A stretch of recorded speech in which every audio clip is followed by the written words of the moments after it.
एक बेरोजगार लड़का था।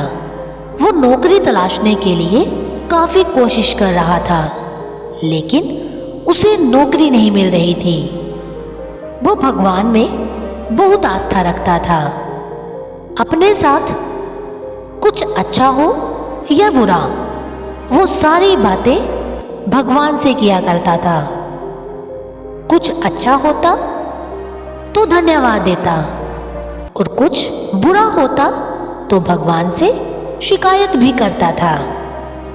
उसका अभी स्ट्रगल का दौर चल रहा था, तो वह भगवान से शिकायत करता रहता था, भगवान, मुझे नौकरी क्यों नहीं दिलवाते हो?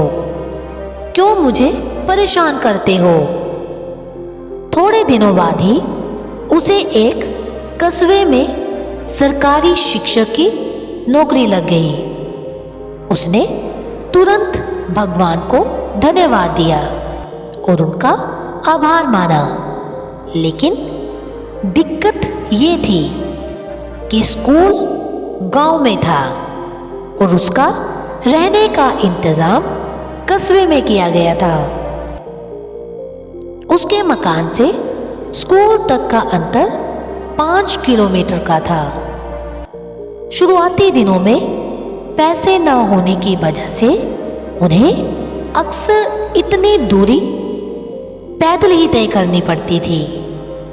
कभी कभी उस रास्ते में कोई वाहन दिख जाता तो उससे लिफ्ट मांग लिया करता था, लेकिन ऐसा बहुत कम होता था। उसने तय किया कि सबसे पहले वो पैसा जमा करके एक मोटरसाइकिल लेगा। उसने पाई पाई जोड़ के कुछ ही महीनों में मोटरसाइकिल लेने के लिए पैसे जुटा लिए और एक अच्छी सी मोटरसाइकिल खरीदी। अब उसका जीवन थोड़ा आसान हो गया। उसने फिर से भगवान को धन्यवाद दिया। उसे अपना पुराना समय अच्छे से याद था। उसे इतनी दूर तक चलने की तकलीफ भी याद थी। इसलिए वो स्कूल आने के समय और वापस घर जाने के समय हमेशा किसी न किसी जरूरतमंद को अपनी मोटरसाइकिल पर बिठाकर लिफ्ट दिया करता था। कभी किसी छोटे बच्चे को स्कूल छोड़ दिया, कभी किसी बूढ़े को लिफ्ट दे दी, तो कभी किसी किसान को शहर छोड़ दिया। इस तरह से शिक्षक आ रहे हो या जा रहे हो, कोई ना कोई उनके पीछे बैठा ही मिल जाता था। लोग उसकी बाइक को अब दूर से ही पहचानने लगे थे, क्योंकि हर कोई जानता था कि अगर उसकी बाइक आते दिख गई तो लिफ्ट जरूर मिल जाएगी। लोगों की मदद करके शिक्षक को भी बहुत अच्छा लगता था। एक दिन शिक्षक स्कूल खत्म करके अपने घर को जा रही थी। उस दिन कुछ ऐसा हुआ कि उनसे लिफ्ट मांगने वाला कोई भी नजर नहीं आया। आधे रास्ते तक पहुंचने पर एक आदमी ने उनसे लिफ्ट मांगी। शिक्षक ने तुरंत उस आदमी को बिठाने के लिए अपनी बाइक रोक दी। उस आदमी को बिठाकर शिक्षक अपने रास्ते चल पड़े। थोड़ी दूर सुनसान जगह आने पर उस आदमी ने शिक्षक की पीठ पर चाकू रखा और उससे कहा, अब ये बाइक मैं चला लूंगा, आप नीचे उतर जाइए और मेरा पीछा मत कीजिएगा। शिक्षक को लगा आज तो बुरा फंस गया।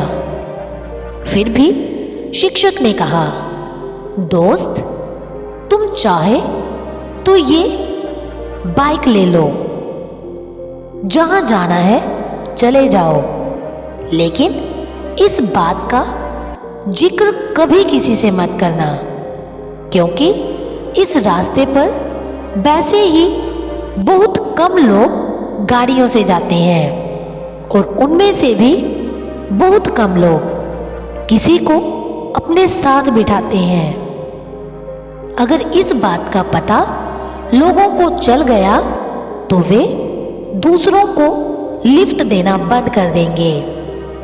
उन लोगों का एक दूसरे पर से भरोसा उठ जाएगा। मैं भी इस बात का जिक्र किसी से नहीं करूंगा। शिक्षक की बातें सुनकर एक बार को तो उस लुटेरे का दिल भी पसीज गया, लेकिन फिर उसने सोचा कि मैं कहाँ इसकी बातों में आ रहा हूं। उसने बाइक ली और वहां से चलता बना। शिक्षक जैसे तैसे फिर पैदल चलकर अपने घर तक पहुंचा और घर पहुंचकर भगवान से शिकायत करने लगा। क्या भगवान फिर से मुझे वहीं पर लाकर खड़ा कर दिया। शिक्षक उस रात बिना खाना खाए ही सो गया। सुबह शिक्षक जब नींद से जागा तो उसने देखा कि उसकी मोटरसाइकिल उसके आंगन में खड़ी है और उस पर एक चिट्ठी चिपकी हुई है। शिक्षक ने बड़े आश्चर्य से अपनी बाइक से उस चिट्ठी को निकाला और उसे पढ़ने लगा। चिट्ठी उसी चोर ने लिखी थी जिसने उनसे ये बाइक छीनी थी। उसने लिखा था, मास्टर जी मुझे माफ कर दीजिए जो मैंने आपकी बाइक चुराई। ये बाइक तो कोई सेलिब्रिटी की तरह है। जैसे लोग किसी बड़े सेलिब्रिटी को दूर से ही पहचान लेते हैं, उसी तरह हर कोई दूर से ही इसे पहचान रहा था। मैं जहां भी जा रहा था लोग मुझे रोककर इसके बारे में पूछते थे और तरह तरह के सवाल करते थे। मैं इस बाइक को क्यों चला रहा हूँ, या मास्टर जी की बाइक आपके पास क्या कर रही है। मैं बहाने बनाते बनाते थक गया, लेकिन लोग सवाल करते करते नहीं थके। मुझे पक्का यकीन है अगर थोड़े दिन ये बाइक मेरे पास रही तो मुझे जरूर जेल जाना पड़ेगा। इसलिए मैं ये बाइक आपको वापस लौटा रहा हूँ। चिट्ठी पढ़ते पढ़ते मास्टर जी की हंसी छूट गई और उन्हें यकीन हो गया कि उन्होंने जितनी भी भलाई की है उसका फल भी उनको भला ही मिला है। उन्होंने फिर से भगवान को धन्यवाद दिया और फिर से लोगों की मदद में लगे।